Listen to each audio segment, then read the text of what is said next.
Design a rate limiter is one of the most common system design interview questions. But what problem are you actually solving? Imagine you have an API that is serving hundreds of users. Then, one client starts sending thousands of requests every second.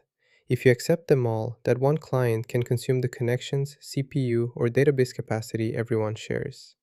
You need to slow that client down without blocking normal users and without rejecting every short burst. This is the problem rate limiting solves, and one elegant way to implement it is with a token bucket. Imagine the server keeps a small virtual bucket for each client.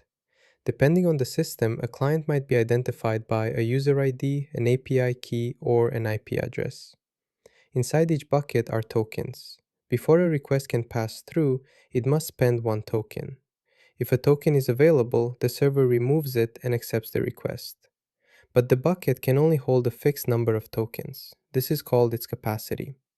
A bucket containing 10 tokens allows the client to send a burst of 10 requests immediately. This is useful because real traffic is rarely perfectly smooth. Tokens are also added back at a fixed rate. This is called the refill rate. If the server adds one token every second, the client can sustain roughly one request per second. The client can still send a short burst, but it cannot continue sending requests faster than the bucket refills. During normal use, tokens are spent slowly and replaced continuously. The client may never notice that the rate limiter exists. But if the client suddenly sends hundreds of requests, the bucket empties. Once no tokens remain, the next request is rejected. The server will often respond with HTTP 429, too many requests.